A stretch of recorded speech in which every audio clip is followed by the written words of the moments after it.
the thing is, nothing is hard in life. I think we only find things hard when we really don't want to do them and we feel a little bit forced. But I think when you enjoy things, like, nothing is hard. Like, if you find a way to do something and enjoy it, like, it's fun.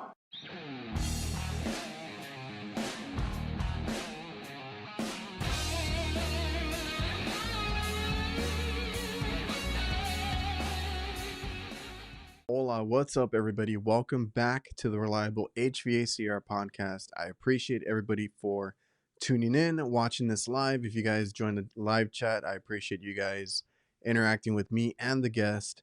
If you guys are on YouTube, make sure you like, comment, and subscribe to the new channel and help it out.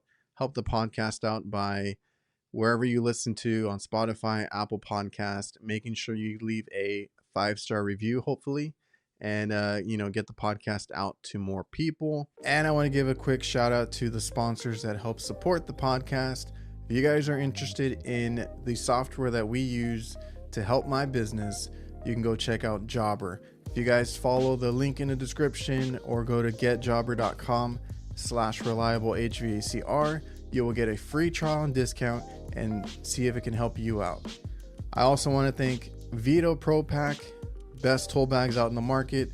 You guys already know I'm a VETO person. I have a VETO setup for everything in my van. So if you guys want to check out the link in the description, you can go to their website, go see all the bags that they have, go check out my customer profile that's there, and show your support. And I want to thank our newest sponsor, BOSCH. They are changing the game with their inverter heat pumps. BOSCH IDS Lite 15-SEER system has it all, combining quality inverter technology and standard efficiency at an affordable price point. The outdoor unit is available in 24K, 36K, and 60K BTU capacity, and it can be paired with either a wall or ceiling air handler. Gives you plenty of installation options. The BOSCH IDS Lite will be equipped with a low GWP R54B refrigerant by this fall. Visit boschhomecomfort.us to learn more. On today's episode, we have Eduardo the HVAC Assassin. Now, I've been following this guy for a long time on Instagram. I've seen him doing, some really cool stuff up on rooftops, fixing shit.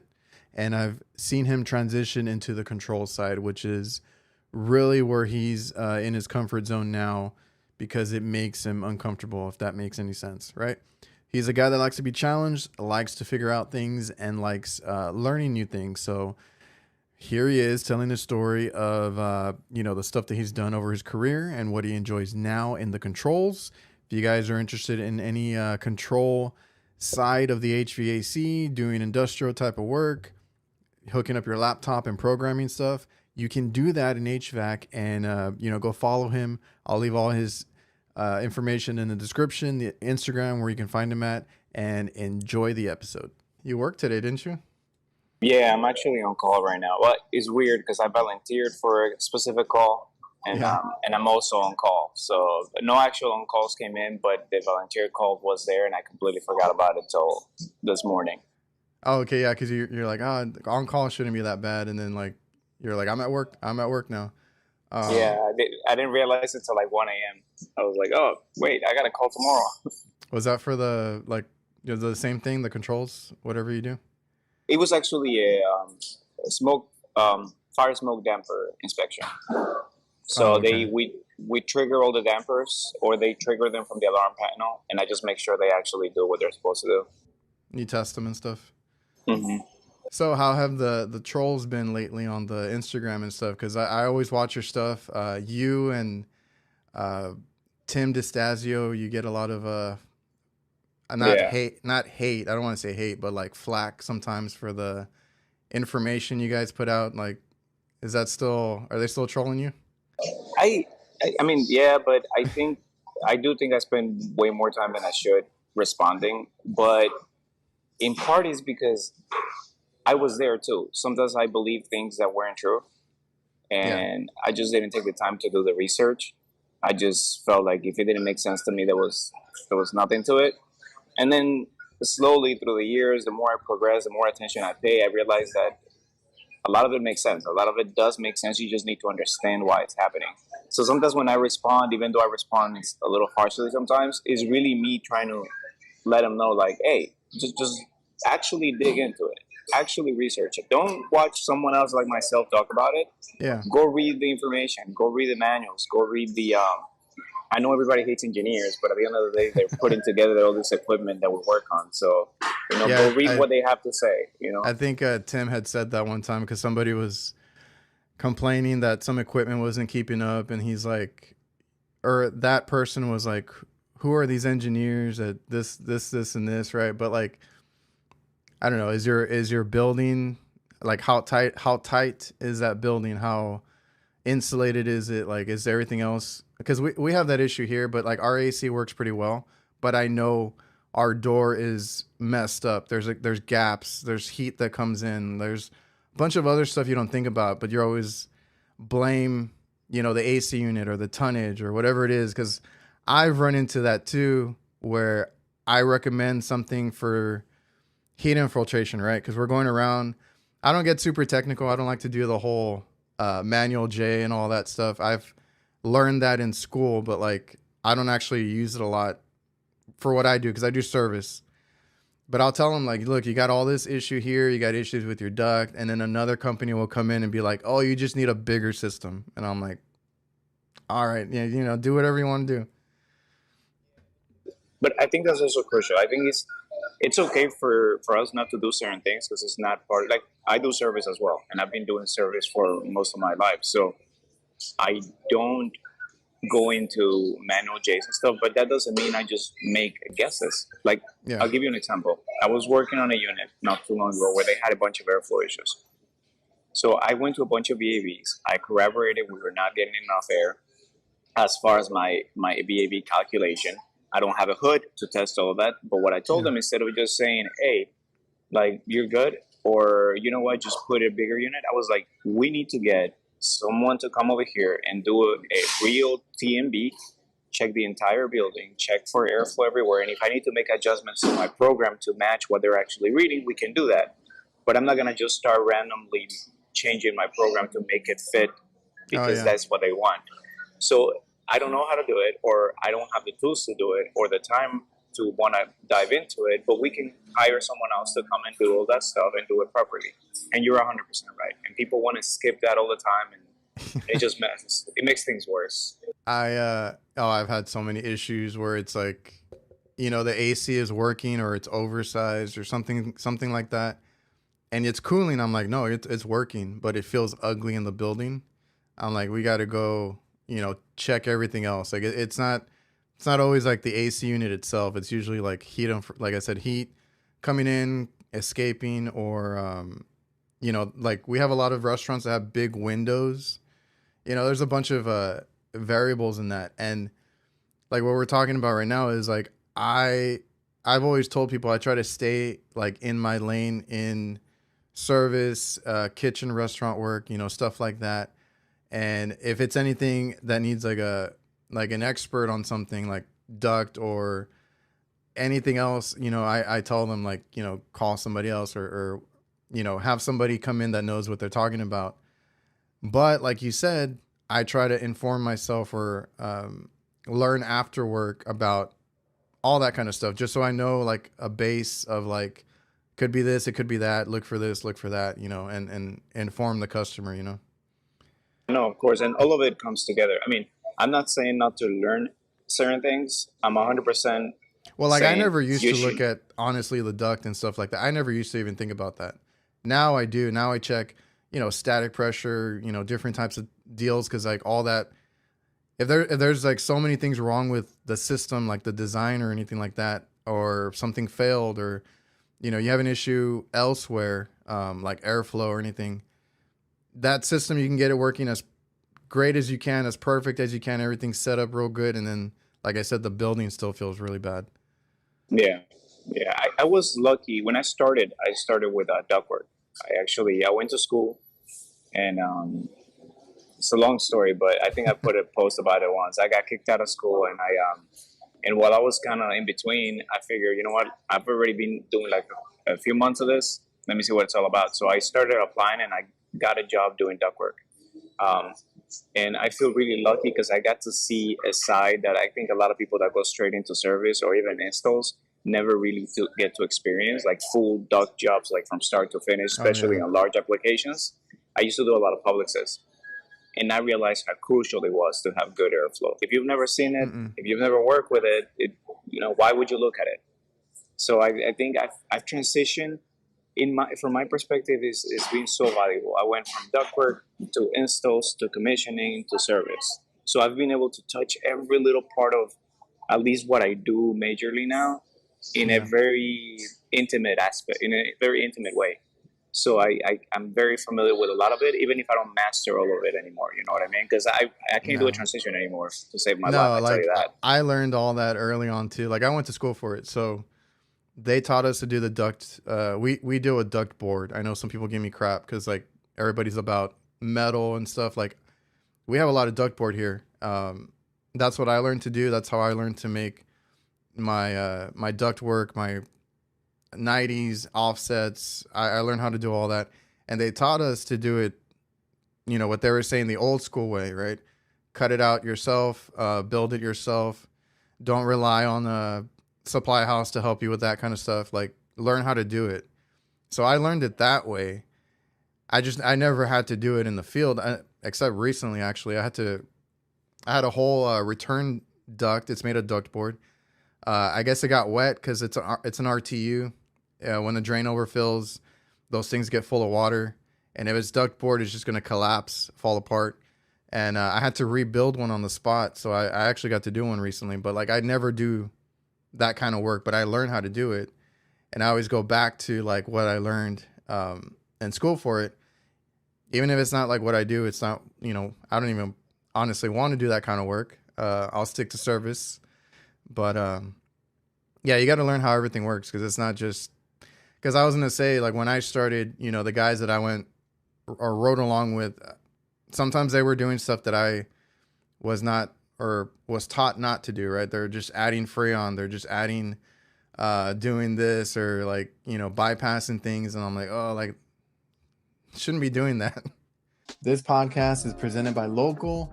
Local works tirelessly to help HVAC contractors rank higher on Google. They use an attack methodology to make sure that contractors dominate their local service areas and increase their market share and generate higher revenue. Reach out to Local at localhq.com/reliable. Mention me or the Reliable HVACR podcast, and you'll get 2 months of SEO for free. Yeah, and the thing is, I think it's also really hard to stay away from that because I remember when I started too, I've always been very anal about things. Like even my tools. You look at my tool bags; they're very organized. Everything's like on its spot. My I've always been brother's like that. Yeah. Yeah. So I ran into a lot of things at the beginning where I would like try to do superheat and subcooling, and I had technicians with a lot of experience come and tell me that it was a waste of time. That I was just like I wasn't doing anything good. And look, no hate to them, but I tell you this. I am in the position that I am now. They're still exactly where they were 18 years ago when I started. The same exact company, the same exact position. Yeah, and I think that says something, but I don't know. Maybe it doesn't. And I'm with you because I just had this conversation with the guys and my dad and stuff. And I think I had it on another podcast or one of my videos, something like that. Like, and I've mentioned this before. When I started, nobody was purging with nitrogen. Nobody like some guys I rode with didn't even have a micron gauge, right? Vacuums were like, 15 minutes, 30 minutes, whatever it is, right? And I'm like, I was taught to do 500 microns at least. I was taught to purge. I was taught like all this stuff. But like I'm not the lead tech, right? I'm just the apprentice or the guy that rides along, the helper, whatever it is.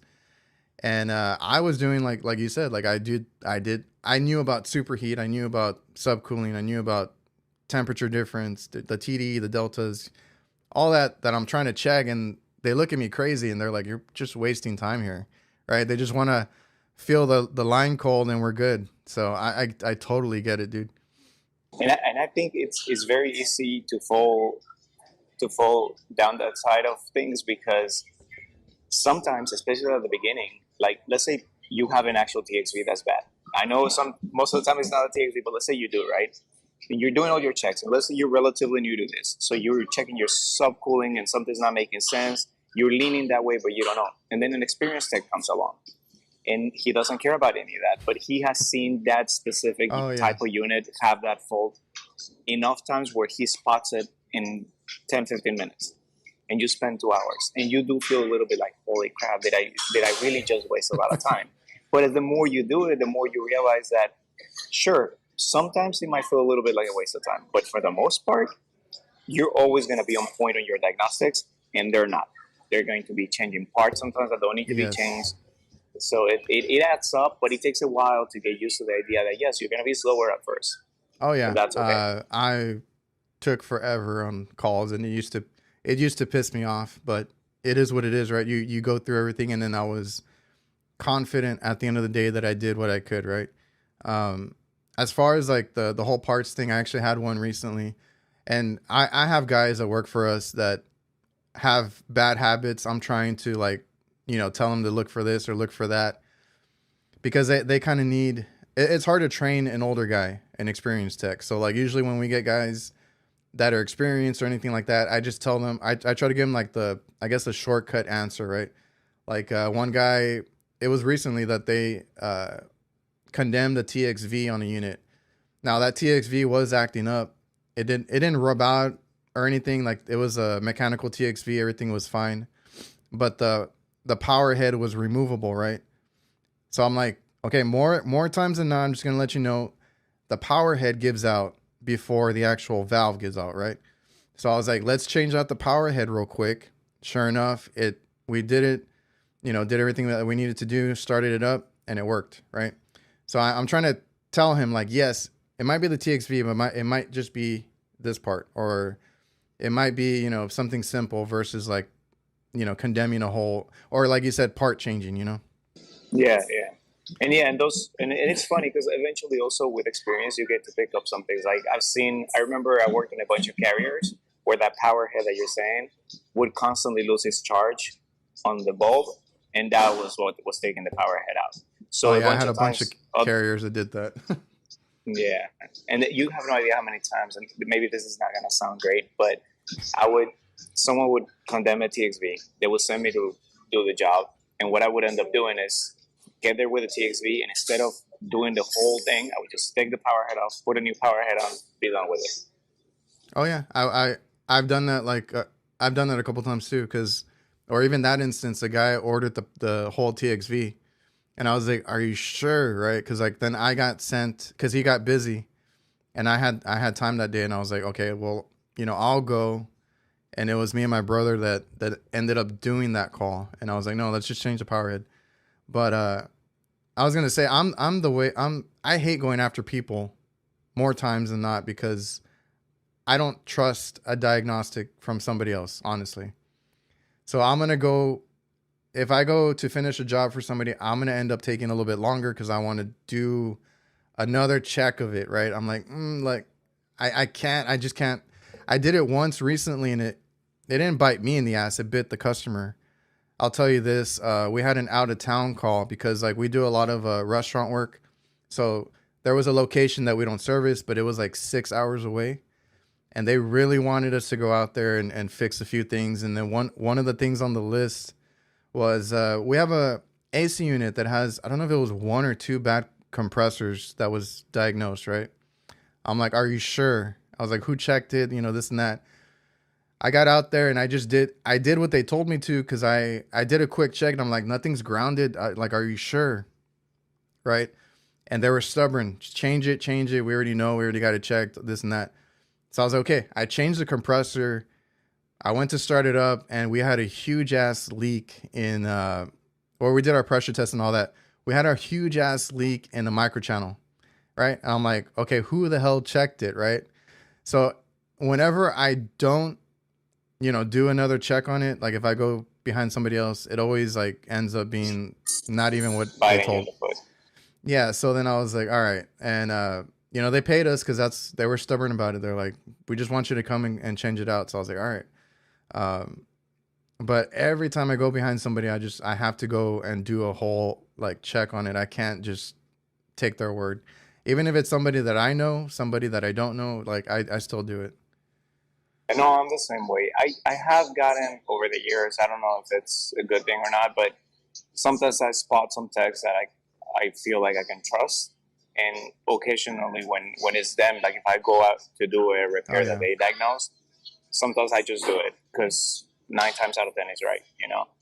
But yeah, for the most part, if I don't know who did it or if it's certain people that I know that did it, I just double check because I'm not about to spend 4 or 5, maybe 8 hours of my day doing something just I've to been find that when I'm done is not the right thing. Yeah, and that's something I learned early on, you know, doing that because then they would, you know, being new, they would diagnose it and then they would send me out to do the part or whatever it was, and then it still wouldn't work, and I'm there all day like struggling and stuff. So I learned early on not to trust them, but that's just me. I'm real like, are you sure? Are you sure? You know, it's something on the tech.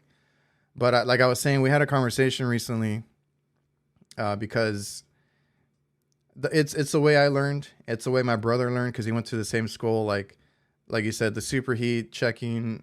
Like I go as far as checking like the temperature difference, the static pressures, like whatever it is that you need to do, and keep all that in mind. And I've had companies recently that go out after me because you know one of our customers wants like a second opinion and stuff like that. And I don't want to talk bad about any company or anything like that. I'll never call them out or anything like publicly, I guess. Just do it, man. Just do it. Just do they it. were out there changing parts, telling them like, oh, it is like I condemned one because the compressor was going out, and it was just one of those that it was over. It was an older unit. It was just overamping. It wouldn't keep up. It tripped the breaker a few times, and we cleaned it out. I checked everything. I tried to balance out the superheat as much as I could. And I'm like, this it's on the way out. The fins are in horrible shape. Like there's a lot of things against it, right? Where it's like you might want to just buy a new unit. This other guy comes in. No, we can fix it. This and that. He like ripped out a lot of the digital controllers and stuff on the condensing unit. It was a walk-in cooler. And then he ripped out some safeties. I'm like, you kind of need those safeties, right? I wasn't about to rip out all the sensors and stuff. And he made it more mechanical. It worked for like a day, and then the compressor just completely died. I was like, I told you, right?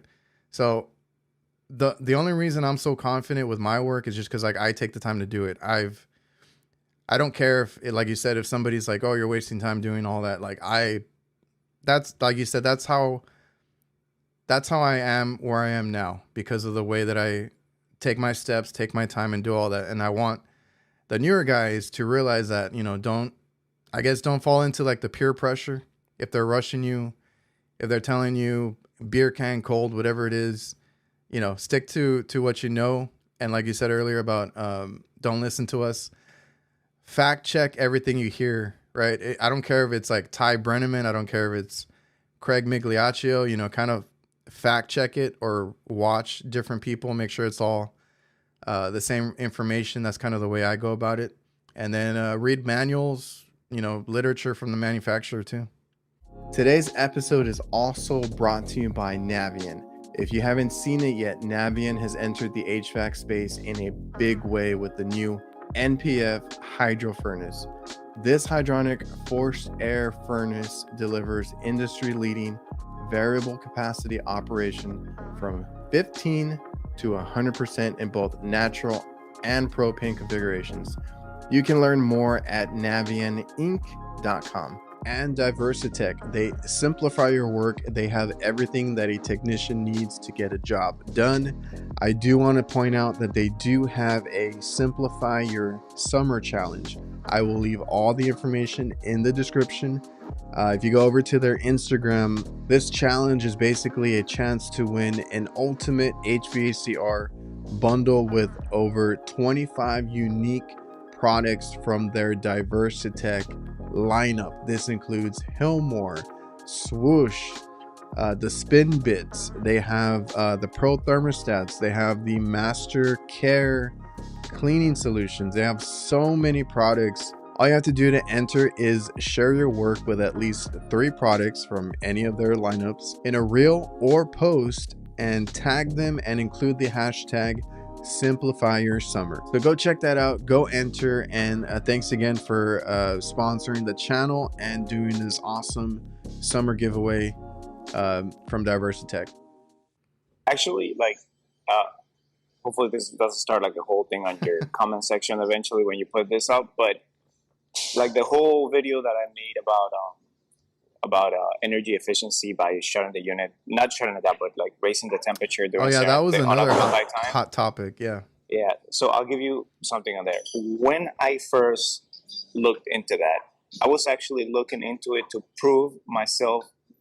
Well, at the time I thought I was right, but I was trying to prove the fact of keeping just one temperature all day for energy efficiency, because everybody told me that. Every time I ran into technicians, they said that in HVAC, HVAC talk, you go through that and you look at the question, people who have asked that, the answer for the majority of the text is always like, just set it and leave it, set it and leave it. I spoke to a couple people on Instagram that I respect a lot that said, set it and leave it. Okay. So when I first went into it, I went looking to corroborate that. I wanted to prove that right. But the way I try to prove right things is not by finding information that confirms my bias, is by finding information that contradicts it and seeing how strong that information is. But what I ended up finding is not only was all the information overwhelmingly on the side of energy efficiency by putting the temperature up a few degrees, but there was also no information on the other side of it. There was like no research papers, no peer-reviewed research or investigations. There was nothing on the other side but blogs and people talking about it. Oh yeah. So when I saw that, I was like, okay, I'm sorry, but I don't care how much I want the other thing to be true. It's just not. So then I posted that video about it with a thing, and I did not expect the response I got. But yeah. Yeah, that was one of the ones I had seen, but I think we I had talked about it with the guys on the other show, but I think I had asked them like what do they do and stuff like that. Like I just know from experience what I've done and what it's worked or what hasn't worked. Obviously, turning off the system is the worst thing, because I did that one time on vacation. I just turned it off. I'm like, oh, I'll save some money, right? That thing, and it was a 2-story house. That thing took forever to cool back down. Yeah, not only that, plus you probably had moisture embedded in those walls for days and days to come. I'm in Texas, so yeah, the humidity, the heat, everything. So yeah, probably a lot of moisture. Yeah. You can. No, so I want to clarify something. I don't know. I thought I did during those videos, but maybe I didn't. So I understand, and I am fully supportive that when you're talking about efficiency of climate control, you're better off setting it and leaving it. Mm-hmm. That's just the best case scenario. Oh yeah. Or if anything, raising it 1 or 2 degrees, and that's for it. Comfort and all that. Yeah. Right. But when you're talking about energy efficiency, even doing what you did, the only way to know for sure would be to actually do the calculation and find how many kilowatts you used once it came back on. But all the research that I found, they did the numbers. They would shut equipment off, they would raise temperatures, and they would leave temperature the same. And when you added it all up, when you added the amount of runtime hours, the energy usage across all of them, you were better off turning off the equipment while there was no one inside, even if it took a lot longer, even on spaces that were not properly insulated, because at the end of the day, you're not running the equipment. And that's what people don't understand. I think sometimes people are mixing it up, because like high efficiency systems, not so much 2-stage systems, but like the high efficiency ones that have inverters, that have a compressor that pretty much runs all the time, just like, from a lower frequency to a higher frequency, or with DC volts or whatever. Those are different. Those are meant to run pretty much all day to maintain temperature. But you're talking about 2 completely different animals. That one, when no one is in the house, when there is no load, it automatically sets itself back.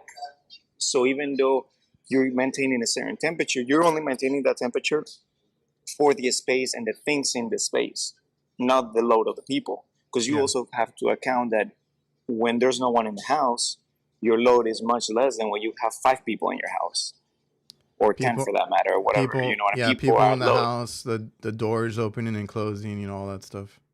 All that changes things, and it's unequivocally the unit is just going to run less, and it's going to use much less energy if it doesn't have to run all day.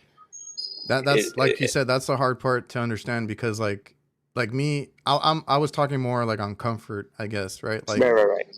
No, comfort it, wise, yeah. If I turn it off, and I mean it saves me some money because I'm out, you know, for the week or whatever it is. When I get back, turning it on is a pain in the ass, because like it's gonna take all day or whatever to cool, and I'm gonna be there hot. So there is a comfort, like you said, comfort versus like efficiency. And that's something I've tried to explain to like the restaurant owners and stuff like that, because they also want to turn it off and stuff like that. And I'm like, okay, that's cool, but like maybe we'll set you on a schedule, right? That is when it's like overnight, certain hours, you know, it's off, this and that. Sometimes what you could do too, especially in commercial buildings, one of the best ways to tackle this, and that way you give them a little what they want, which is to save money on the energy bill, and a little of what makes sense, because you're also going to get nuisance calls when the temperature does not coming down, and they're like, hey, my AC is hot, and you tell them, well, yeah, you had it off the entire for whatever many hours. But what you could do that I think would work is, one is smart setback. Smart setback is genius, because if you can have a program, whether it be on a thermostat or a controller, that learns let's say your on time is at 7 a.m. Mm-hmm. But your system knows that it's not going to hit temperature by 7 if it doesn't start 3 hours earlier. Then it'll do that on its own. All of those little things will make a huge difference. But another big one is, aside from smart setback, it would be, instead of completely shutting it off, especially on commercial equipment, you could set it, for example, where the fan runs continuously all day, and then when it's after hours or unoccupied, the fan cycles. You're saving energy there, and you're not completely shutting the equipment down, but you're also preventing wear and tear on the belt during the day, because you're not starting that belt, and you know the belt slips a little bit on a motor that has a belt, if it has a belt. So all those little things, they add to it. You know, these energy efficiency standards, they were not made there to make us waste more money. You can hate them, you can dislike them, and say that they're trying to just do bad things, whatever. That's fine with me. But at the end of the day, they gain nothing by us saving on the light bill. You know what I mean? If anything, make us waste more money, not less. Yeah, but you can test that in your home too. It's it should. It's a whole it's a whole thing. Like they want to save money here and there, and it's, you know, you gotta see what you can do for them. But like, yeah, like that's the whole thing with me, is like they turn them off overnight, but then like they don't turn them on until they get there, and I'm like, that's not gonna work. You're gonna complain in the morning that the AC is not working when it's like you just turned it on. So yeah, I was trying to tell them. What I tell friends, sorry to cut you off. What I tell friends, and what I personally do myself, is like on days that I know I'm gonna be home a lot, like I might go in and out. Those days my AC stays at a certain temperature. When I know no one's gonna be at home, I usually have a smart setback, so that about the time we're gonna go home or head home, or someone's gonna be home, it starts actually like an hour ahead of that. And because it's got the smart setback, it starts like 2 hours before that, probably. That's what we have. Like during the day when everybody's at work, it goes up like 2 or 3 degrees. Right. And then an hour before everybody comes home, it goes back to it. So I have that too, and it's worked out fine. Yeah. And that's another thing too. I think I don't want to, I think some people thought I was talking about going up like 10 or 15 degrees or something insane. I'm not. I'm talking about. Okay, I'm curious. What do you set yours at? I would say 5 degrees at most. Oh, mine? Yeah. Mine is like what is your set at? I'm usually at 75 when I'm home. Okay. When I'm not home, I'm 78. So it's 3 degrees. That's the same thing we do. 77, 78. Because some people, last time I think I brought it up in one of my streams, everybody sets theirs like to 65 or something, and I'm like, oh, I can't do that. Yeah, I don't want to do that. And then like, I don't know, because you're in are you in Florida? I'm in Florida, yeah. So you but get it also, I don't know, you get the humidity and stuff. Like it's the same as Texas, kind of. Yeah, it's super humid, but I also think it's relative, because sometimes depending, I've had the same exact thermostat in one house, like in some of my houses, like I'll have the same thermostat. Yeah. And then on one thermostat, 75 feels good, but on the other, it doesn't. But when I check it with like my temperature, my actual temperature tool, my temperature sensor, then I'll notice that maybe they're a couple degrees off or whatever. But instead of adjusting them or whatever, I just set them at whatever's comfortable in that house, if that makes sense. I'm comfortable Yeah. at 75 and I'm good. Yeah. And then sometimes like my girl, sometimes she's good with 75 and sometimes she's too hot, so she'll put it down to like 72. And I don't matter, so it doesn't matter. Like, who cares what I feel? It's all about her. I was gonna say mine does the same thing. She'll drop it down a few degrees, and I'm like freezing in there. I don't know. I'm used to being outside and stuff, so I'm okay with the little warmer, you know. Yeah. No, I think so. Me too. So well, much less now. So I'm becoming a bit of a bitch. I'm not gonna lie. Since I went to controls with the heat. Yeah, and that's also lie on you controls, guys. You're all bitches. Yeah. I was gonna say that I'm getting the same way, just getting older. I'm having helpers now or anything like that, and I'm like, no, you go up there. I'm not gonna go up there. I'm gonna stay behind, and I'll just help you out. You know. Yeah, like today when I was doing those fire damper inspections, I had someone opening tiles for me and setting up the ladder and everything. And it's funny because back when I was doing it and I saw guys like that, I was like, what a prick. But I'm like, fuck it. It is what it is. Like if I can get away with it now. Yeah, I feel like I can keep doing it, like physically, like I'm fine, right? But it's just, I don't know. I don't want to get tired like that. Like you get so many long days in your career. I think you can earn it at the end when you're like, no, let the apprentice do it, right? Let the young guy do it. Yeah, and don't get me wrong, like you said, sometimes I have communication issues, and when I have communication issues, I don't like working with people because I feel like they slow me down. So when I do that, for example, I have my ladder and I just run around with my ladder, open ceiling tiles or whatever out of it. So I'm all for doing it. I do have those moments too, because like even during the summer, sometimes I have a bunch of calls to get through. I have even maintenance. Some of our customers schedule their maintenance, and it comes out at weird times.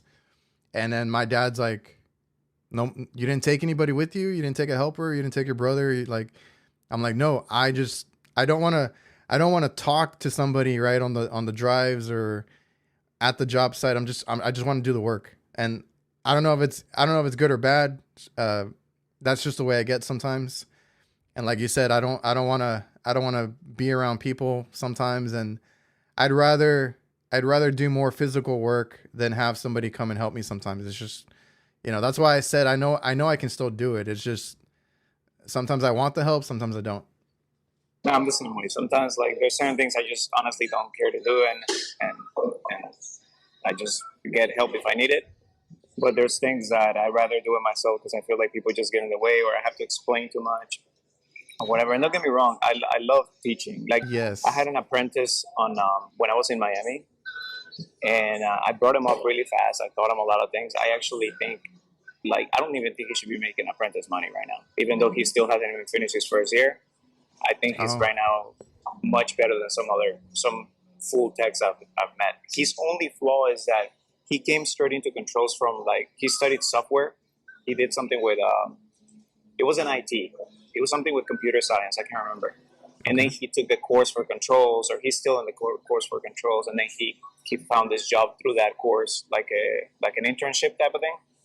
So when it comes to tools, even using a drill, he has a really hard time. But I think that stuff is not rocket science. You'll eventually get it. The more you do it, the more you. I wasn't even mechanically inclined when I started. I didn't know how to use power tools or anything like that.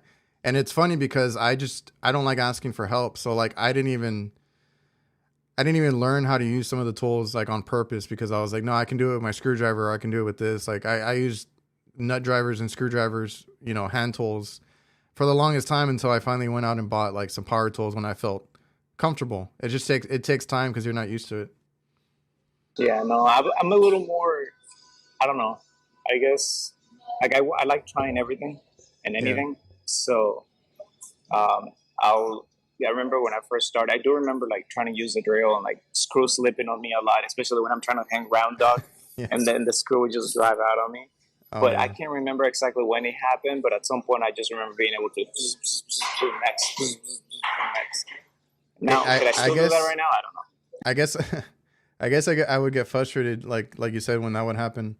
But my dad was always like, just get it done, just do it. Like, and that kind of seeped in a little bit over time. And I'm like, screw it, just go for it. So that's how you learn. Yeah, yeah, no, for sure. You can't be scared. You gotta just go for it. And Well, I'm that's definitely not afraid to try new things. I'm well always like, that's good.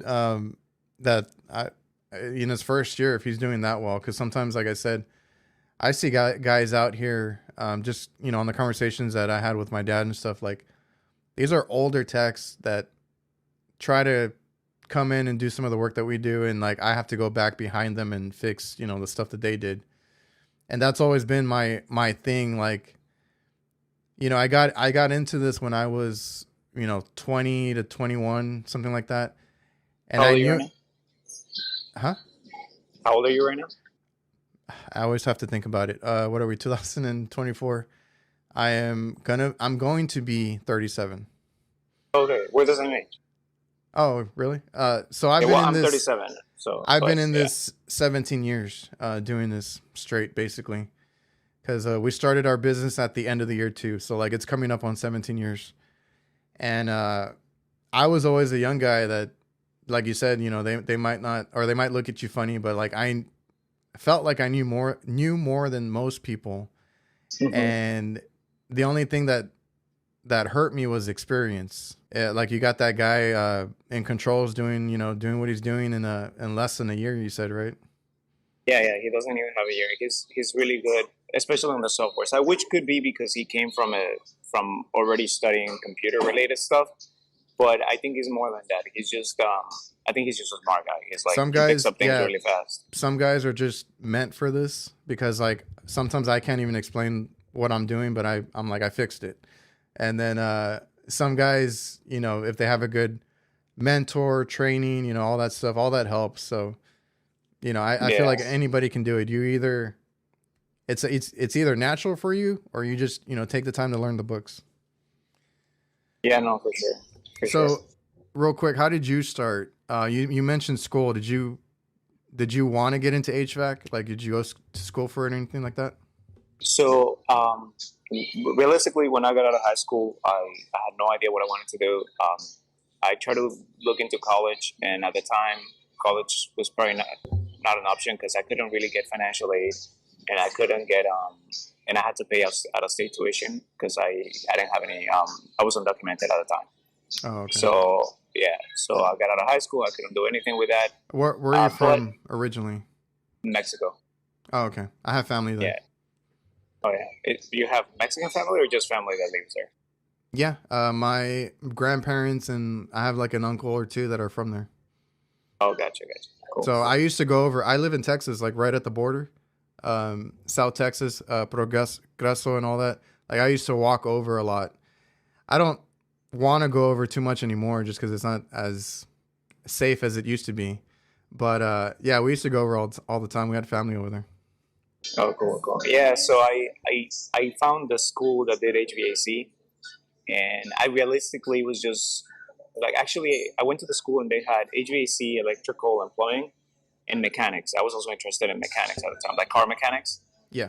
And what I did is I literally went to the counselor and I was like, which of all this is the shortest? Like the shortest, like, and then she said AC. So, because during the day AC was 1 year, all the other ones were like 2 years during the day, like 3 or 4 years during, like if you just went at night or Okay. whatever, if I remember correctly. I don't know why. So I joined the AC one. And then the whole incident happened. I got kicked out of school. And then I just started working. That was back in 2006 because I only lasted like 3 months in the school before that happened. So I went Did to something happen or? I punched somebody, Oh, okay. and Well, I'm not a high school student anymore. So you yeah. don't just get suspension. They were like, yeah, that's a no. They were like, you're lucky we're not like the guy's not pressing charges or nothing happened. Even though he started the whole thing, but that's neither here nor there. I should not have done what I did. Whatever. Anyway, the point is, I started working, and then I just went into ductwork, and I remained in ductwork probably like 4 or 5 years before I switched into more of an install. It was still I was still doing a lot of duct work, but at the end of it, I would remain there to hook up thermostats, start up the units, make sure they're working right, test smoke detectors and stuff like that. And the more I did of that, the more I was like, wait a minute, I feel like service would be cooler. I get to actually see when they're not working and why. Okay. So I applied to a service company that did commercial and residential. But as soon as I started working there, I guess they saw that I enjoyed commercial a lot more, and it was just like I was better at it, so they kept me a lot more on their commercial accounts. And every now and then I would do a residential call, and which wasn't bad. But what I noticed was that I started falling down the rabbit hole of quoting everything because I was just trying to make that quote money. So like getting sales and stuff. Yeah. I was sometimes like just upselling shit that didn't need to be upsold. I mean, I was always the one with the most quotes. I was always making the biggest bonuses, but I didn't like myself, man. I'm gonna be honest. I hated myself the whole time. I was like, I don't like what I'm doing. I know. I talked to a guy recently on here, and he rode with somebody that was like, they took advantage of like an old lady that couldn't even make a car payment or something. I forgot what it was. But they made the sale, and the guy was like super excited when they got in the van. And the guy that I talked to that I had on the show was like, I felt horrible and I quit that week. Like, he couldn't take it. Yeah. No, and to be honest with you, I didn't quit. I should have, but I didn't. Well, because you're trained to do that, honestly. Yeah. Or they push it. What ended up happening was that I was able to fix my status. But to fix my status, I had to go to Mexico. And for whatever reason, I don't know why, the owner thought that I was trying to leave him to go to another company, and I was doing it like in a sneaky way or something. Even though I showed him the paperwork and everything, he still didn't believe me. So we kind of just started kind of going at it too much. And then one day I was just like, all right, fuck this place, I'm out. And I just left. But I wish I would have left because of the uncomfort feeling I was getting from doing all those upsells. Instead, I did it from that. It still bothered you. I mean, that does mean something. Yeah, no, definitely. And then it was good because after that, I jumped into full commercial, and it just got bigger and bigger and bigger. Then I just started doing little air-cooled chillers, chill water, air handlers and RTUs, VAVs, and then I was like, holy crap, there's a whole world out here for much more interesting things. That's what I tell people. I'm like, you don't have to just do install, service, or even just residential. Like, there's a whole bunch of stuff you can do, and you're a good example of that because you've kind of dipped into different like corners of the trade, and then like you worked your way up to like bigger and bigger stuff. One thing I do want to say, because I feel like a lot of guys focus a lot on the money, which is fine. You definitely should focus on the money. That's a main question I get. But I think that I've met guys that do residential that because of their bonuses and stuff, sometimes they make as much as me or even more than me. Yeah. And that's when you need to, I think, have a conversation with yourself and be like, okay, do I really enjoy this field? Do I enjoy working on things? Do I want to challenge myself and work on things I don't understand? Do I want to learn things, new things, maybe at least once a year or a couple times a year and up those skills because it makes me feel good? And if that's the case, then I would say, yes, focus on the money, but focus on getting that money through your skills and not through your sales tactics or whatever. And if that's not important to you, that's also okay. But then just have that honest conversation with yourself and say, okay, commercial is not for me, or these big jobs are not for me. I'm going to stick to which you could still go on the big jobs and just be a salesman. I mean, it's also possible, but you can go that route. You can go any route you want, but you need to have that conversation with yourself and see how you want to manage that. For me, skills and learning things is just much more valuable than any money I can make. So I've taken jobs that paid me less sometimes just because I knew I was going to learn something new.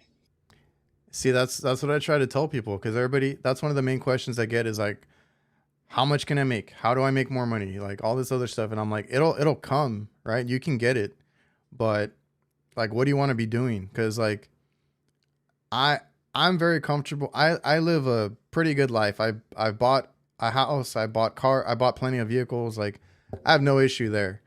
And I did it on a low income. Like I wasn't getting paid crazy big bucks, for the longest time. So like managing your money, it depends on where you live too. All that stuff factors in. But I love what I do. I wouldn't want to leave kitchen refrigeration because that's just where I ended up, and that's what I like to do. I like the variety of it, the problems that we see, all that stuff that makes me enjoy my job. So that's a big deal for me. And then the other question I get is like, because I run a business, is like, growing or expanding, or do I want to do this or that with the business? And I'm like, I don't want to be a super big business, have that kind of headache of managing so many people and stuff like that. Like, that's just me. If you want to do that, cool. I like having my weekends off. I like being home for dinner, stuff like that. That people always talk about the money, but like your free time and your enjoyment, like you said, is also like important, and that's worth something too. Yeah, I couldn't run a business. I've said it before. I've said it on comment sections. I've said it on messages. Sometimes people ask me, "Why don't you run your own thing?" I'm like, I can't. And I'm gonna give you two main reasons.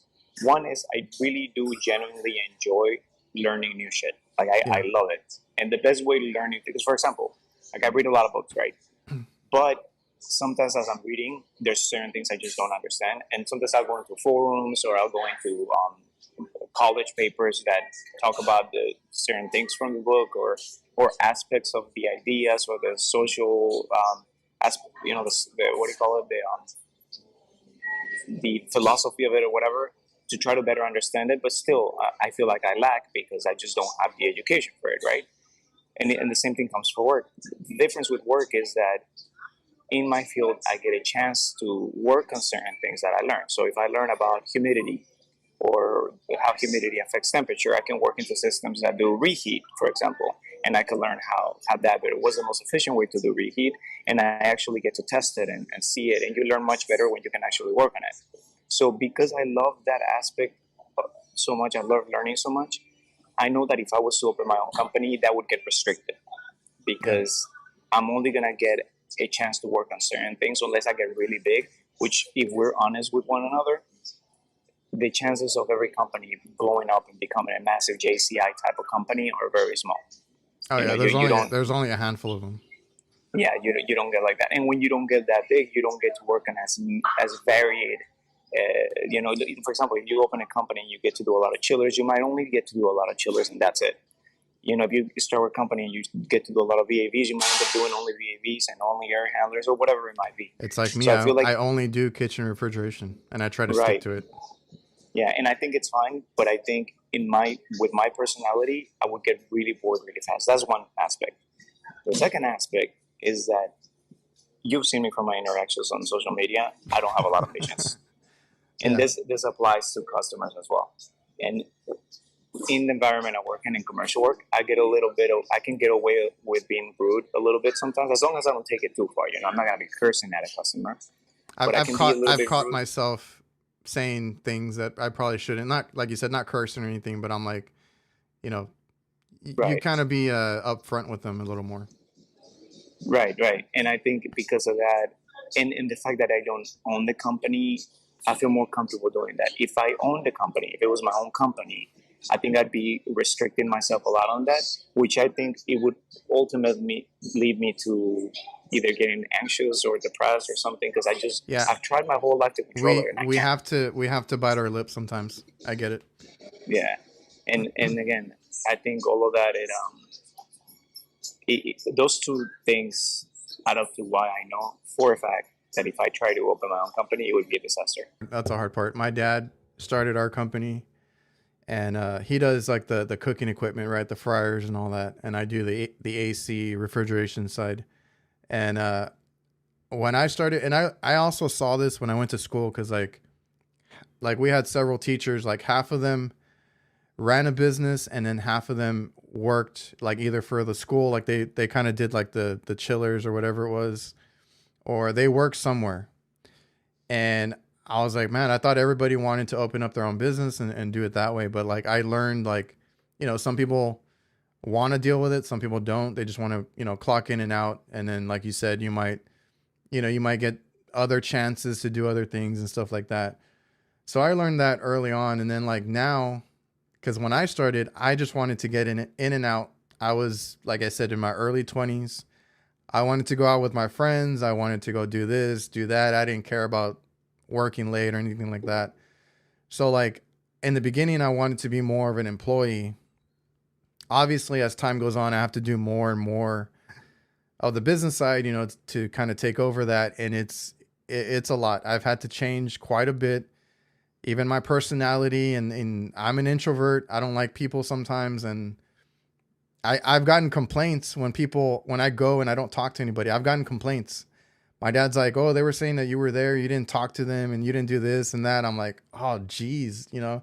So I had to learn how to do all that too, and it's a lot. It's a lot, dude. So going from like place to place, or like building up in your career and all the different things that you've seen, like how did you get into the control side, or why did you get into that? So I've liked controls for a very long time. So first time I saw controls, I was doing a job installing VAVs, and some guy came in with his little ladder and a laptop, put his laptop on the ladder, hooked up a wire to it, and I went up to him. I'm like, "What are you doing?" He's like, "Oh, I'm programming all these things." I'm like, "Oh." I'm like, I saw the control boards, but when I install units with control boards, they just do their thing. They're like, yeah, no, here we have to set them all up. We have to whatever. And I think he worked for Denso Controls. And I remember asking, how do you even get into that? But they were not very helpful. I'll tell you that. I ran into a bunch of controls guys through my life. I feel like none of them wanted to help me get in. Like, because I asked questions and they just didn't give me a straight answer ever. Okay. So anyway, but since then I liked it. And then through the years, I took some programming classes without knowing. Had nothing to do with the type of programming that PLCs and DVCs get programmed with. Yeah. But it gave me an idea of the language behind it, you know, of the ifs and thens and logics and even PID loops and things like that. I sort of understood what it meant. Then just Googling stuff online, I found out that PLCs get programmed sometimes with like ladder logic and stuff like that. So I would watch videos. I ended up getting a program at some point I tried some things with. And then at some point I was like, you know what, let me apply. So I applied a couple times to companies that did controls. And the 3 times that I applied, they tried cutting my pay by like $10,000 to get in. So even though I really wanted it, it was just too much, the pay cut they were trying to give me. And then I was working for another company. They had a controls side. I asked them if they would be willing to transfer me to controls. And they said no. They're like, no, you're too valuable as a service tech. We're not going to do that. Oh, man. They literally said that to me. I don't know if they thought that was going to make me feel complimented and want to stay. Yeah. But that just pissed me off. So I started looking, and I happened to see an ad for JCI, but it was for Tampa. And I was in Miami at the time. But I was like, you know what? Fuck it. I applied. Manager gets back to me. He's like, hey, so what's your experience? I told him all my experience. And then I said, as you can see, I do understand controls. I know what they're at, but I've never programmed anything. I don't know anything about networking. I know it involves it. I know it involves this and that. I really want to get in. I was like, I really think you should give me a chance. I was like, I promise you, like in a couple months, I'll be one of your best techs. He kind of laughed about it, but he was like, what do you want for money? I was like, look, if you can keep me where I'm at, I'm happy. Okay. He was like, all right, I'll get back to you. He actually didn't call me back for like a month, so I thought he was doomed. But then he called me back. He's like, hey, so you wanted this much, right? I'm like, yeah. He's like, okay. Come on in. When can you do it? And then I bought a house in Tampa, and I left my family in Miami, because at first I was gonna rent like a room or something just to work here and go back on the weekends. Oh, okay. But then we realized it was smarter if I bought a house and rented the rooms in my house, so that the house would pay for itself and I could have somewhere to stay. So that's what I did, and then I would just go back on the weekends over there. And yeah, and in 3 months, man, I'm. You're going to think I'm full of shit, but in 3 months, actually, I disappeared from Instagram during that time. I don't know if anyone noticed, but I was gone for like a year. But it was because I was actually thought you just like quit the whole Instagram thing. Yeah, no, it was, I remember I was like at 7,000 followers, and then I just stopped and I lost a bunch of followers. But it was because I was focusing on doing nothing but learning every fucking thing I could learn about this. And then I joined I just started like working my ass off, and then I remember I called him like within 3 months. I was like, "Hey, remember I told you I was going to be one of your best techs?" He just laughs, and I'm like, "So can I get some more money for becoming one of your best techs?" And he Mm-hmm. laughed, but he gave it to me. He actually gave me a raise. Awesome. Yeah, and I am definitely right now. Not just me saying it. Like I've heard it from managers and stuff that I'm definitely up there. So it took me what 4 years. So it's doable. You just need It's to like. yeah, if you put in the effort and the time and like yeah, the grind. So like, is it hard to pick up because like I've seen the control side and I've seen what you do and it looks like it looks fun, it looks interesting, but it looks like gibberish to me. I I wouldn't say it's hard. I The thing is, nothing is hard in life. I think we only find things hard when we really don't want to do them and we feel a little bit forced. But I think when you enjoy things, like nothing is hard. Like if you find a way to do something and enjoy it, like it's fun. It's fun. Like you start, like at the beginning, I was overwhelmed. I was very overwhelmed because it was a I lot of guess that's information. what my question would be because I've asked people that do like a big change because I feel like controls is a big change. Like It was, yeah. how overwhelming is it? It was overwhelming because there was a lot of information coming in. All of a sudden, I had to understand what a server was and how it worked with our system. I had to understand at least the principles of like networks and how they work. I had to understand that how RSA 45 and RS 232 work and all those little things, and put them all together. And it was just too much information coming in. But what I did that I think helped me a lot, and maybe people can take this information and take advantage of it, was that I started focusing when I was really overwhelmed at the beginning. I focused on using my mechanical skills to solve those control problems.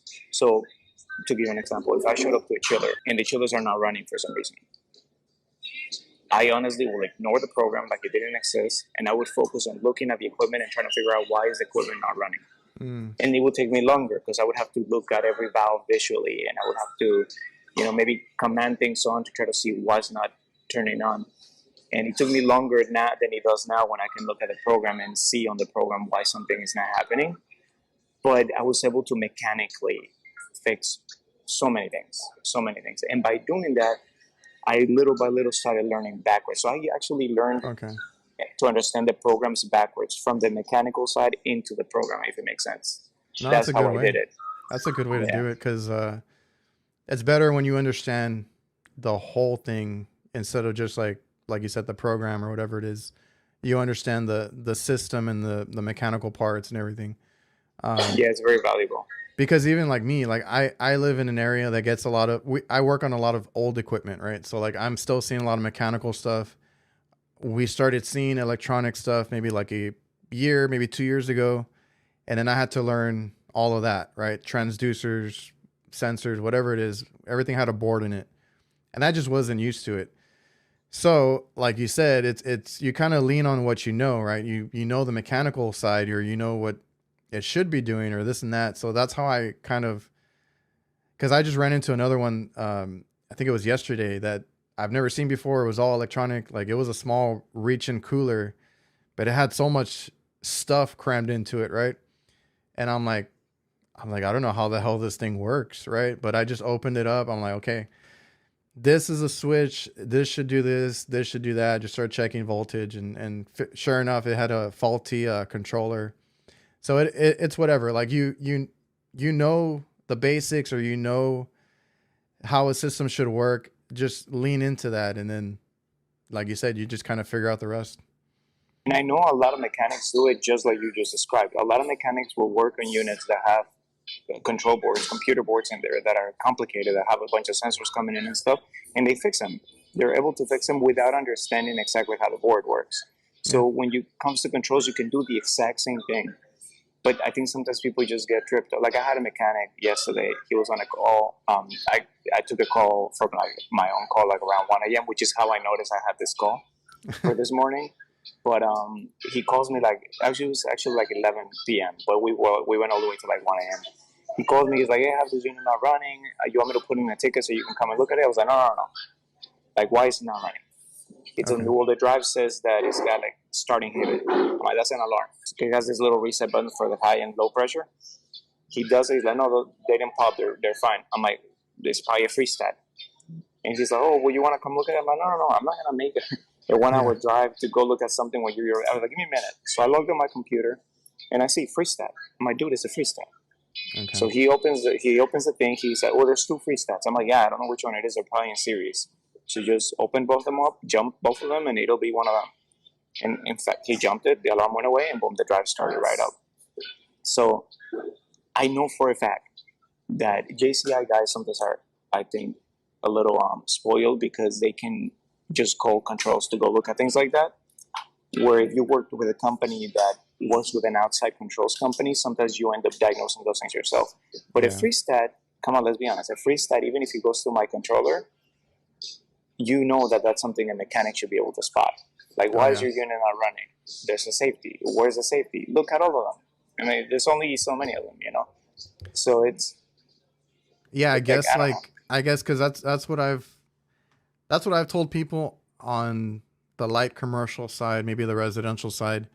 I never thought about it like on that kind of level, like what you do, but I guess it just pertains, all across the board. Like there's a cycle, there is a system, right? It's just in every, like when you go to light commercial to residential, industrial, it's just what's in between safeties. A lot of it's like similar. You just have to think about it. Like when the easiest way I learned when I started was like, when I realized everything was like a switch or everything was, this or that, like you don't look at it and be like, oh my God, it has like a board. It has like, all this stuff. You just look at it like, okay, that's the controller. This is a safety. This is a switch.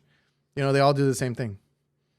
Yeah, exactly. So yeah, sure. There's sometimes, yes, like my program might be doing something weird, and then at that point, it's definitely a controls issue.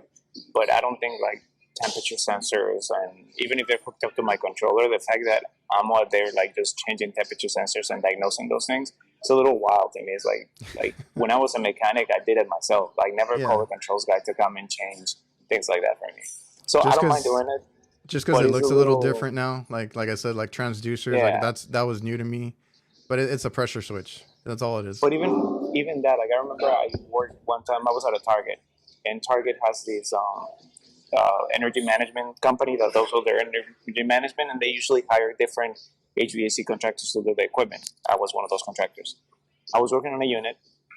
The unit keeps failing, but I check everything. All my safeties within my unit are good, but the unit it'll start up for a few minutes every time I reset it, and then it just shuts down.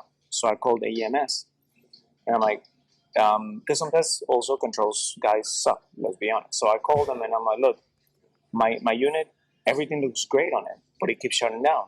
Why is it shutting down? They're like, oh, we don't know. You're going to need to figure that out. I'm like, no. I don't have eyes on what you have eyes. Can you tell me what you see? They're like, no, we don't see anything. I'm like, there's no alarms, there's nothing. They're like, no. So I'm sitting there, I'm on the phone, I'm like, there's gotta be something. And then I'm like, you know what? Do me a favor. I saw there was transducers on there. So then they read me the high head pressure, and it was reading like 700 psi or something. I'm like, you don't have 700 psi. That's your problem. Your system is shutting down because it thinks it has high head pressure. Yeah. So she's the lady's like, oh, okay. I'm like, can you override that? Can you do something to that? So she overrode it to like 0 or something. I can't remember. And the unit started right up. So, but that's something that even though I wasn't a controls guy at the time, I still was able to figure out just out of deducing that all my safety switches are good. Everything on the unit that I've checked was good. My pressures are good. I have refrigerant. I have a fan. I don't have anything open. So it has to be something in the program that's holding the unit back, even if I don't know what that one thing is. I had the same situation a couple of weeks ago because I had a new install for like a newer unit that had a board, transducers, everything. And I was like, everything's working fine. Like, I don't know what's going on. Then I decided to check in the evaporator. It was a walk-in cooler, I think. Yeah. In the evaporator, I had to check the program because, it does its own thing. It checks based on the sensors and everything. So I'm like, okay, let me check superheat with my probes and everything. And then let me see what the program thinks it's doing. And the transducer was like way off. It was trying to maintain like a superheat, and it was getting the wrong reading. So I was like, okay, Because I was like, everything else was fine. Everything else, like I didn't mess up. I thought I messed up. And then I I had to double check against the, what it was reading basically. Yeah. No, and yeah. Again, I think my best advice I can give to anyone that wants to get into controls is like, just do it, man. Just start applying. If anything, if you want to beef up your resume, go online, do some research on just what controls is, what PLCs are, what DDCs. If you get like a firm grasp on what it is, even if you don't work on it, and you have really strong mechanical skills, you can talk your way in, and you can get in. It's just like when I did it, when I tried, I honestly didn't even know what a PLC was. It wasn't until after I researched it that I was able to kind of talk better about it, and then employers were more willing to take me. And there's plenty of companies out there right now willing to hire people. They need people. Yeah, you just got to My look. company is desperate right now to get guys in. Like my branch right now, they have all this growth they want to do. They want to get like 5 guys or something. For controls or for anything else? For controls. Well, I don't know. Maybe for other things too, but I would have to find out. But I know for controls for sure. Yeah. Well, maybe people will go and check you out and get in contact with you. But before we sign off, because we've been on for over an hour. Sorry, man. Yeah. No, it's fine. As far as like controls, like what do you? I don't know. What do you like about it the most, or why would somebody want to get into controls? Like, what are the benefits from what you've done before? Like, what do you enjoy about it? The most obvious benefit that I will always cherish is that I am barely ever working on a roof. I am barely ever like being exposed to dangerous conditions. Yeah. Realistically. I get to work much less with my body, which is a pro and a bad, because I've lost a bunch of muscle. I've gotten weaker considerably. Like I notice it when I do sometimes, like my girl likes doing acro yoga and stuff, and I used to be able to hold her up and do things like whatever. And now I struggle, like I really struggle doing certain things. So I was like, I need to hit the gym or something. That's what I was thinking. I was thinking the same thing. I'm like, man, I need to start working out again. Yeah, I need to do something. But before, I didn't even have to go to the gym. I just I looked fit, even though I wasn't working out, just because of all the work I was pulling compressors up on roofs and doing things like that. I don't do that anymore. Anyway, so that's a pro. Another pro would be that, for me at least anyway, is that I feel like at least once a week I get really, really, really challenged, like mentally, where I hit at least this one job that takes me hours to figure out what's happening. And I really enjoy that side of it. And even the few times where I don't run into something like that, I get the leisure to sit sometimes on a job and research something that I'm trying to understand better. Mm-hmm. That's about the job. Like I may work in a chiller plant that has a different module in it that I've never seen before, and then I'll do a bunch of digging on the module just to better understand why whatever happened. So it's given me an opportunity to learn a lot of new cool things about the field. And I guess lastly, the third thing would be that I don't know, I get to experience a completely different world than what I've been used to the past 18 years, or the past, well, now it's been 4 years here, but it still feels so new. This is the first time where I've been because I've worked for different companies through the years, and I always get really bored. This is the first time in my life where I've been on something where not only am I not bored, but I feel like I don't even know enough to get bored. Okay. You know what I mean? I wasn't sure about before. Yeah, I wasn't sure about that part, because like the reason I do what I do is because I don't like being in one place too long and getting bored. But that's really what it is. I didn't know if the control side kept you, I guess, doing like busy enough or like thinking enough to make sure that you didn't get bored. All right, man. Well, I appreciate you taking the time. I know you're stopping after work to sit down here, but I appreciate you coming on the show. All right. Thank you for having me. Everybody watching and listening, thank you guys for tuning in, and we'll see you guys next time.